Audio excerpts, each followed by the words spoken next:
Halo, saya Wiarski Ramadan. Di sini saya sebagai salah satu astor dan tutor astor akuntansi keuangan 2. Saya akan membahas tentang akuntansi sewa. Yang pertama, saya akan menjelaskan apa itu sewa. Sewa itu sebuah kontrak atau bagian dari kontrak untuk memakai suatu aset eh, selama jangka waktu tertentu, lalu digantikan atau dibayarkan dengan sejumlah uang tanpa memberikan hak kepemilikan aset tersebut.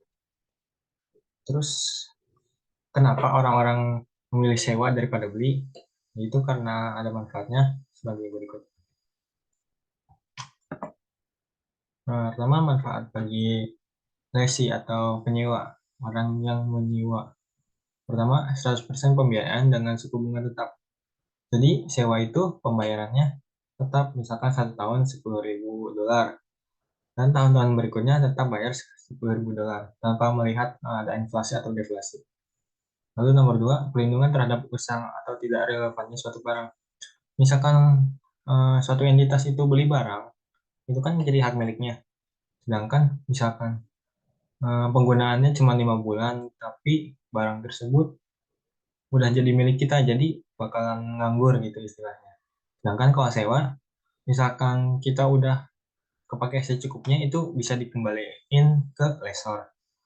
Yang ketiga, fleksibilitas. Fleksibilitas ini dalam arti keuangannya, jadi bayar suku bunganya atau pembayarannya itu fleksibel tergantung kita pengennya nyewa panjang atau pendek masa sewanya. Nah, yang keempat itu pendanaan dengan biaya yang lebih murah. Ini bisa dibandingkan dengan investasi atau obligasi karena sewa itu kayak kembaliannya lebih banyak daripada yang lain, yang suku bunganya relatif tinggi. Nah, selanjutnya manfaat leasing bagi lesor. Lesor itu adalah yang memberikan sewa. Yang pertama adalah seringkali menyediakan margin yang menguntungkan. Jadi, selain menjual, investor juga bisa menyewakan aset mereka dan ini itu menyediakan keuntungan bagi mereka karena udah dapat untung. Nah, si asetnya itu kembali lagi ke mereka. Nomor dua, bisa menaikkan tingkat penjualan dari produk lesor. Misalkan lesor itu memproduksi komputer. Nah, dia juga menyewakan komputernya kepada orang-orang. Jadi, selain menjual juga menyewakan. Tujuannya biar pertama disewa dulu, misalkan konsumennya pada suka, bisa untuk menaikkan penjualan. Nomor tiga, seringkali memberikan tax benefit kepada berbagai pihak yang terlibat. Ini nggak bisa dilanjut. Nomor empat, bisa memberikan nilai residual yang tinggi terhadap pengembalian properti saat berakhirnya sewa. Karena bisa dikembalikan lagi ke lesor, jadi ini merupakan suatu keuntungan bagi lesor. Nah, yang pertama itu accounting dari pihak dari sudut pandang si lesi atau penyewa. Dari sisi lesi itu ada dua akun utama, yaitu lease liability atau kewajiban penyewaan. Yang kedua adalah lease asset. Lease assetnya bisa berupa right of use atau hak pemakaian dari aset tersebut. Nah, nilai dari lease liability dan right of use itu nilainya sama. Kedua akun tersebut dihitung berdasarkan present value dari lease payment, lease term, dan discount rate. Dari ketiga itu apa sih yang artinya lease term? Lease term itu ketentuan dari pihak lessor atau pihak lesi, ya setujunya mau berapa lama menyewa aset tersebut. Waktu penyewaan umumnya tetap dan tak bisa dibatalkan. Beberapa penyewaan mengandung opsi perpanjangan atau pembaruan. Yang kedua adalah lease payment. Lease payment itu ada beberapa komposisi, yaitu fixed payment atau pembayaran yang tetap, tiap tahunnya tetap, misalkan 100.000, tiap tahunnya 100.000. Nah, variable payment itu bisa berubah-ubah, misalkan tahun ini harus nambah 50.000, tahun depannya bisa nambah 20.000 doang atau enggak nambah sama sekali. Nomor tiga, residual value yang guaranteed. hal yang tidak terjamin nggak usah dimasukin ke perhitungan list payment, harus yang terjamin. Nomor 4, payment related to purchase or termination. Jadi misalkan saat penyewaan si lesi itu memutuskan untuk membeli aset tersebut atau membatalkan aset tersebut. Bukan membatalkan, yang membeli. Nah, itu ada dalam perhitungan list payment. Yang ketiga ada discount rate. Discount rate dibagi jadi dua, yaitu implicit discount rate dan incremental discount rate.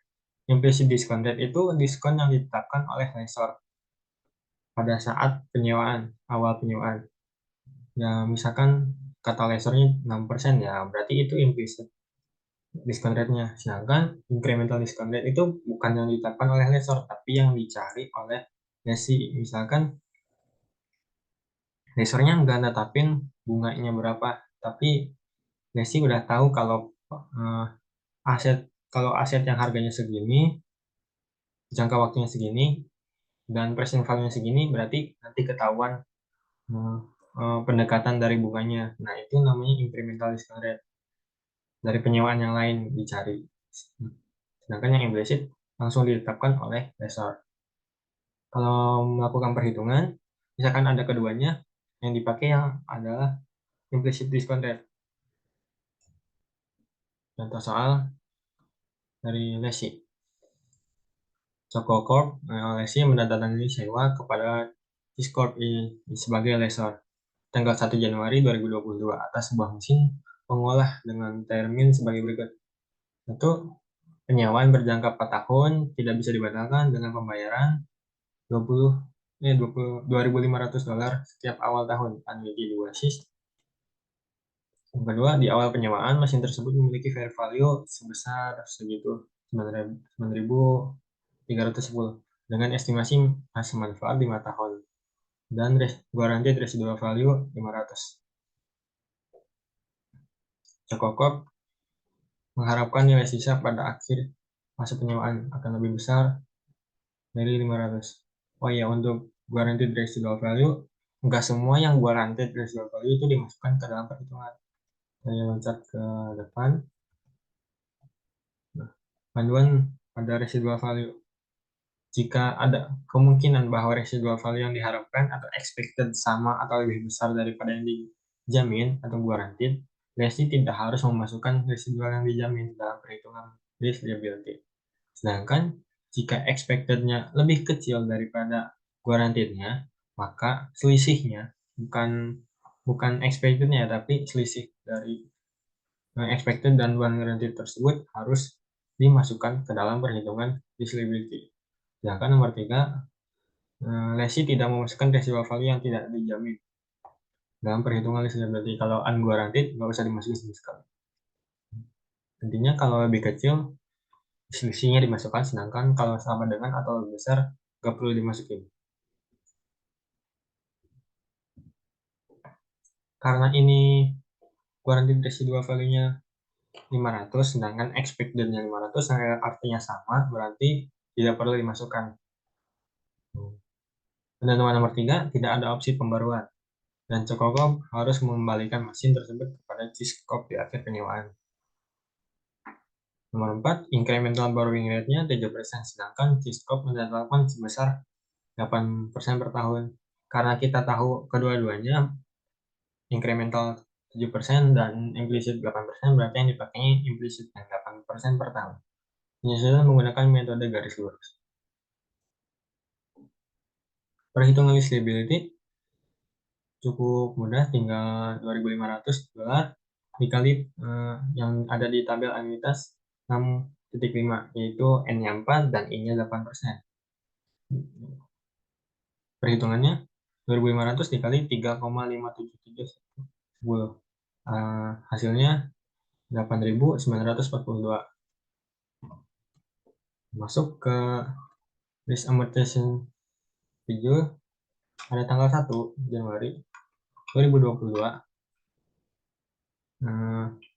Penyewaan dimulai. Ada list liability sejumlah segini. Lalu pada tanggal 1 Januari itu juga dia bayar 2.500 tanpa ada interest. Jadi reduction of lease liability-nya 2.500 dikurangi 0. Ini lease liability dikurangin pembayaran tahunan 2.500. Hasilnya 6.442. Pada tahun kedua, yaitu 1 Januari 2023, dia bayar 2.500 juga, dan interest on liability-nya 8% dikali lease liability 515. Terus ini 2.500 dikurangi 515 sama dengan 1.900. Ini untuk mengurangi lease liability, jadi 6.000 dikurangi 1.900, hasilnya 4.400. Lanjut terus sampai bawah, sampai lease liability-nya 0. Ini annual lease payment-nya karena tidak ada yang guaranteed yang dimasukkan, jadi tinggal 2.500 dikali jumlah pembayaran, hasilnya 10.000. Lalu dijumlahin ini interestnya juga 1.000, dan pengurangnya totalnya 10.000 dikurangin 1.057, hasilnya 890,42. Ini hasilnya udah sama kayak liability di awal, jadi pengeluarannya udah sama. Ini dikurangin ini jadi 0. Waktunya menjurnal pada tanggal 1 Januari 2022. Ini dari sudut pandang lesi berarti dia mendebitkan ROU aset, back of use atau hak pemakaian sebesar 8.942 dan lease liability 8.942. Lihat dari baris pertama. Lalu baris kedua, selain mendebit ROU, dia juga melakukan pembayaran pertama kali, yaitu lease liability-nya dikurangin dan mengeluarkan cash sebesar 2.500.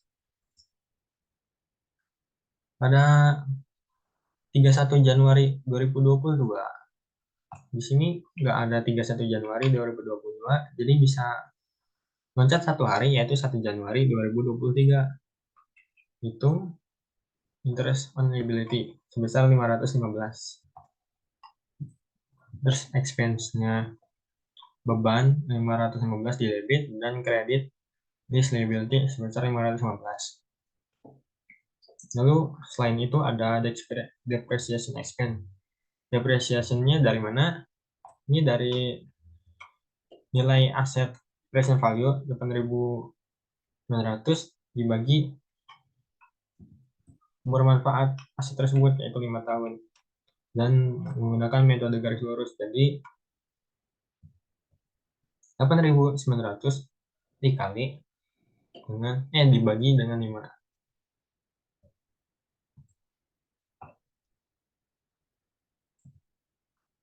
Hasilnya depreciation expense 1.788 dan ROU asetnya biasa begini, dikreditkan karena mengurangi nilai manfaat.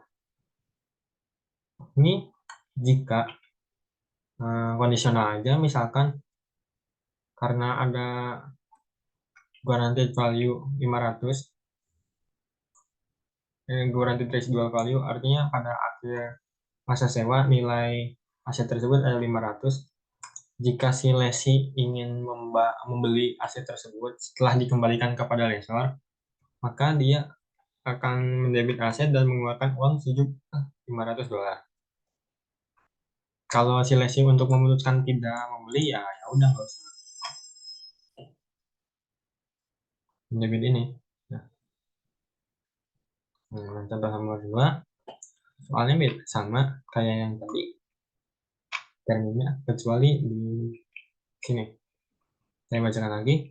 Penyewaan berjangka 4 tahun dan kesimpulan dan pembayaran 2.500 setiap awal tahun. Fair value 9.300 dengan estimasi masa manfaat 5 tahun dan guaranteed residual value 500. Cokokop mengharapkan nilai sisa pada akhir masa penyewaan akan lebih kecil, yaitu sebesar $300. Karena ini lebih kecil sebesar 300, maksudnya ya lebih kecil daripada 500, yaitu 300, berarti selisihnya kita masukkan ke dalam perhitungan lease liability. Klaim nomor 3, tidak ada opsi pembaruan pada Cukokop dan Cukokop harus mengembalikan mesin tersebut kepada Cukokop di akhir penyewaan. Incremental borrowing rate-nya 7% dan implicitnya 8%. Penyesuaian menggunakan metode garis lurus. Karena residual value yang diperkirakan lebih kecil dari yang dijamin, maka selisihnya harus dimasukkan dalam perhitungan. Ini kayak yang tadi 2.500 dikali 3,57710 atau di tabel 6,5, N-nya 4, I-nya 8. Ini segini. Nah, yang tadi selisihnya 500 dikurangi 300, 200, dikali ini di tabel 6,2, yaitu N-nya 4 dan I-nya 8%. 200 di present value kan, jadi begini, 147. Lalu dijumlahkan. Ini hasilnya disliability. Beda dikit kayak yang tadi. Tadi cuman 8.942. Sekarang ditambah 147. Jadi 9.089. Masuk lagi ke list amortisasi schedule. Nah, tahun pertama list liability-nya segini sesuai dengan yang kita hitung. Lalu yang beda adalah di akhir sini.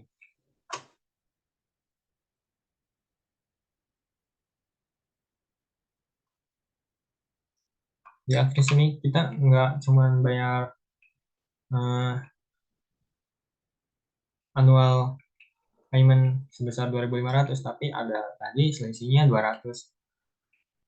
Jadi jumlahnya 10.200. Ini juga nambah dari sini 8% dikali disability di atasnya, lalu dikurangi 200 dikurangi 14 sama dengan 185. Ini jumlahkan semuanya hasilnya 9.806.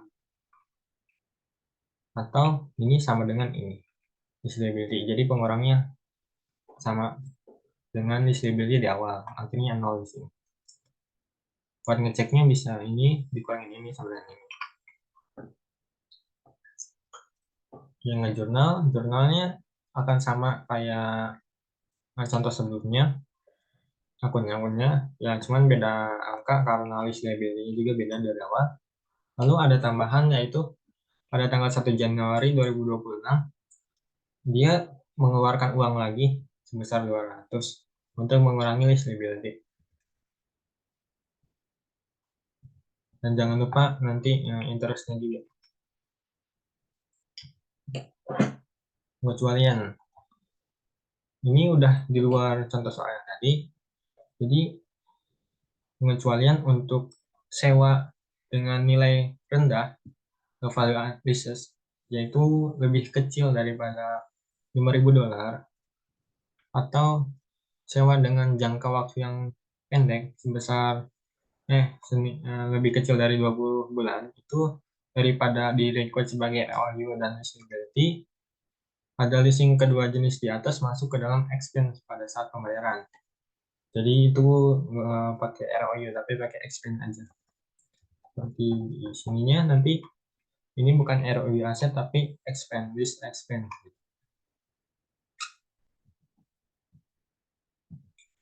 Udah dibahas, lanjut ke bagian 2.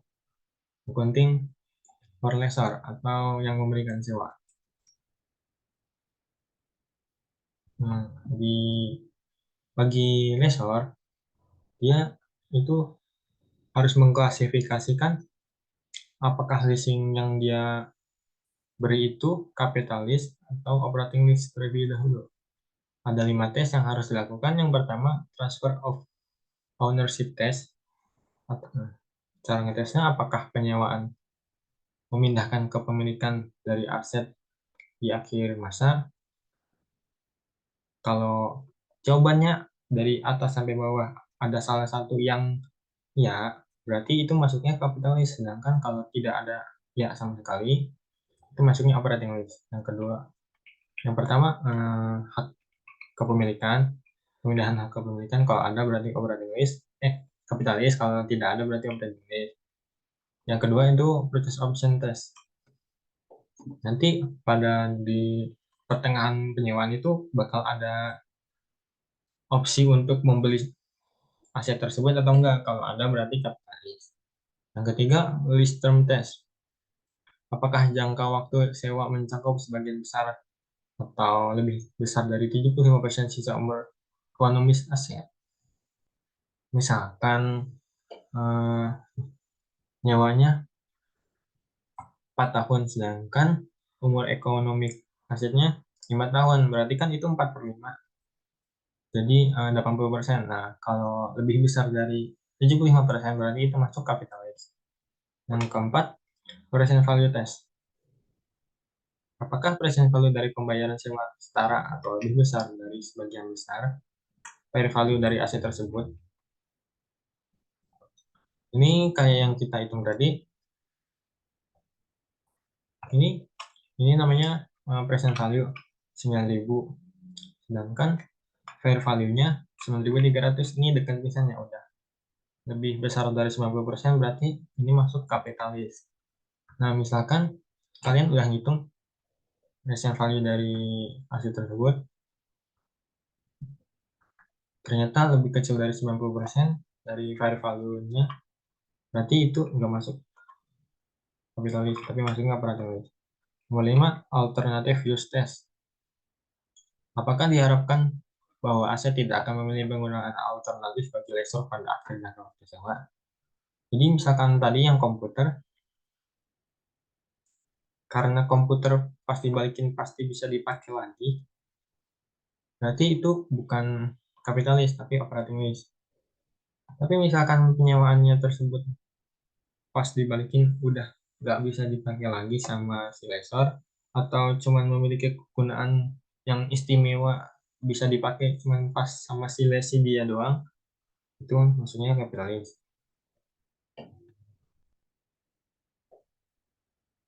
Karena ada dua metodenya, kapitalis dan operating lease, maka soalnya ada dua juga.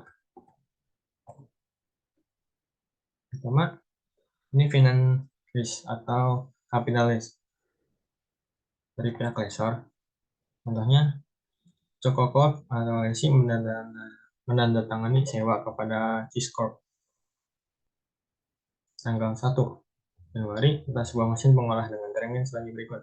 Ini mirip soal yang tadi saya baca tadi. Penyewaan berjangka 4 tahun dan terselebel dengan pembayaran 2.500 tiap awal tahun. Sewa penyewaan mesin tersebut memiliki fair value 9.300 dengan estimasi masa manfaat 5 tahun dan garansi terjual value 500.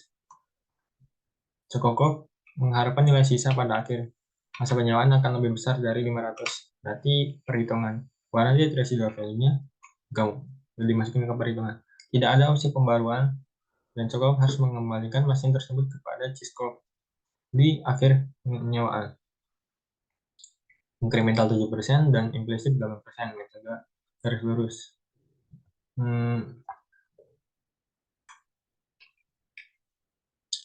Ingat bahwa lease payment ditetapkan oleh lessor berdasarkan fair value aset.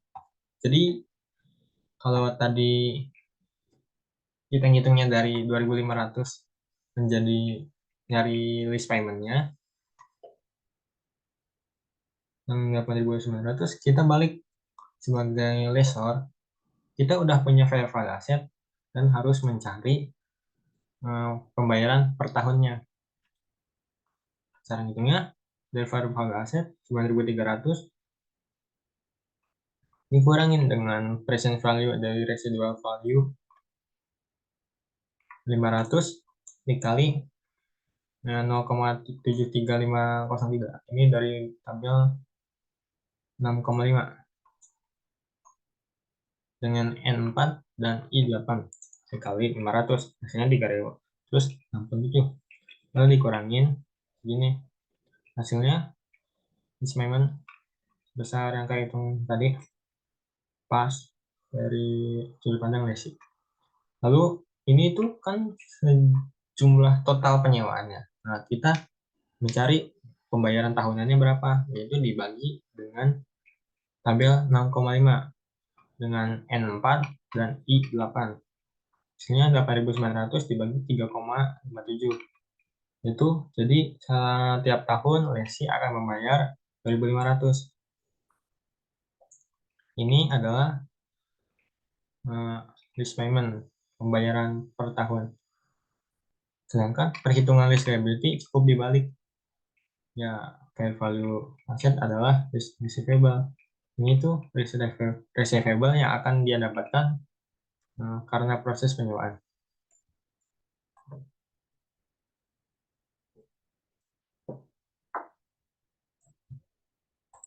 Lease receivable-nya 9.300, masukkan sini, atau fair value aset, terus dikurangin annual lease payment per tahun 2.500 sama guaranteed residual value. Jadi si Resi akan membayar segini selama 5 tahun, 4 tahun. Lalu interest receivable pada tahun pertama nggak ada, dikali 8%. Kali ini receivable. Ini dikurangin ini sama dengan ini, dikurangin ini sama dengan ini. Lalu ini dikali ini sama dengan 8% dikali receivable. Yang 514. 1.500 dikurangi 544 sama dengan 1.955. Ini dikurangi ini sama dengan ini. Terus ke bawah, hasilnya dijumlahin 10.500 dikurangi 1.189 sama dengan 9.310. Atau ini sama dengan lease receivable di awal. Dikurangin sama dengan jurnalnya. Pada tanggal 1 Januari, si lessor akan mendapat lease receivable sebesar 9.310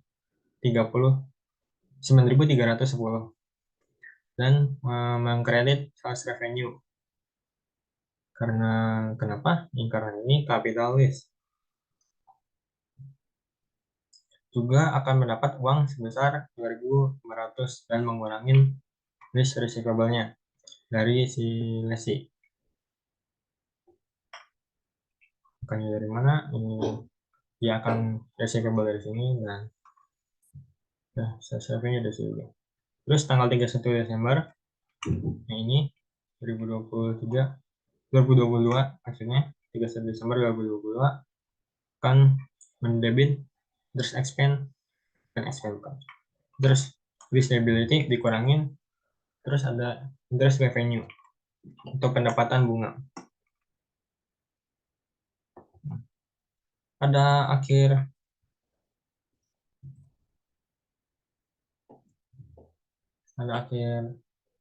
penyewaan harus, karena dia akan mendapatkan lagi asetnya karena dikembalikan kepada lessor asetnya setelah penyewaan, maka dia mendebit aset tersebut 500 dan receivable-nya dikurangi 500 jadi 0.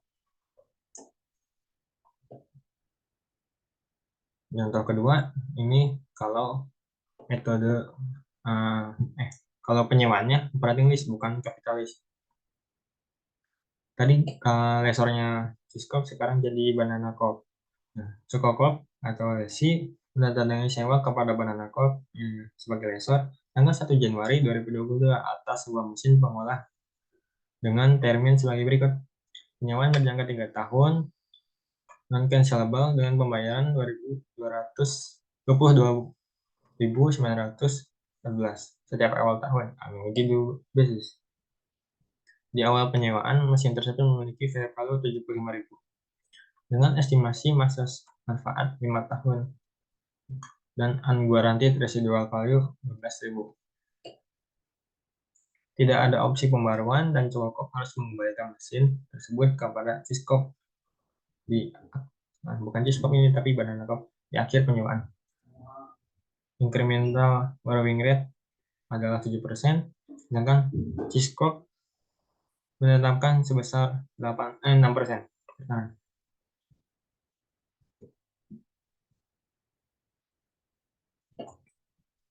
sebelum perhitungan harusnya kita melakukan tes dulu karena harus membuktikan apakah ini operating lease atau capital lease.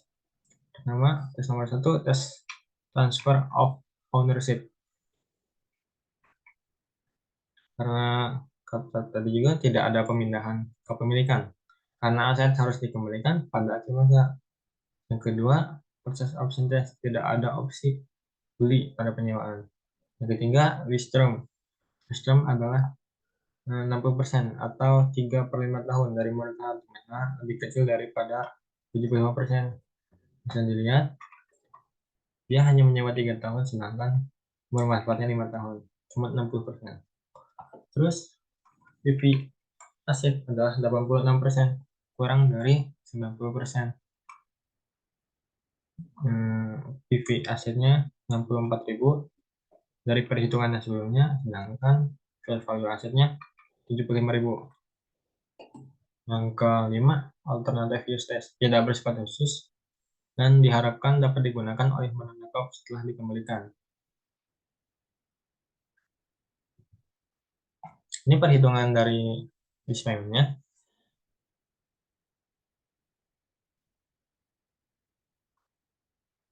Fair value sebesar 75.000 dikurangin PV residual value dikali 6,2, 12.000 dikali 6, tabel 6,2 dengan N3 dan I 6%. Itu 0,83962, hasilnya 10.000.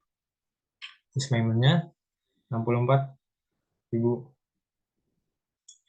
Dari mana 75.000 dikurangin 10.000, ini 64.924. Nah, ini disclaimer selama penyewaan. Sedangkan kita nyari per tahunnya dibagi dengan tabel 6,5 dengan N3 dan I6.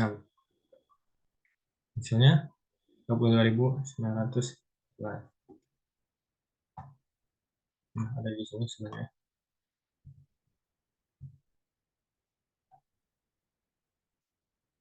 Sebenarnya pada tanggal 1 Januari 2022, 2023, 2024 si lesor akan mendapat cash sebesar 22.914 tiap tahunnya dan unearned lease revenue ini pada awal tahun.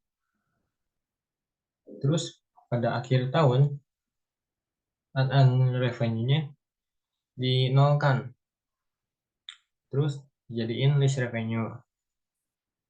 Lalu dia mendebit depreciation expense dari 75.000 dibagi umur manfaat 5. Karena ini operating lease jadi tidak ada ROU. Ini mendebit cash.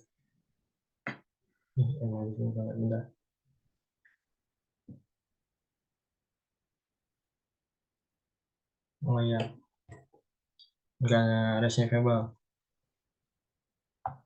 langsung cash ke unearned revenue, nggak ada receivable. Nah, sudah, terima kasih. Kalau nyimak sampai akhir, nggak juga nggak apa-apa. Ini biar sekian, dan maaf kalau banyak keliwat. See you.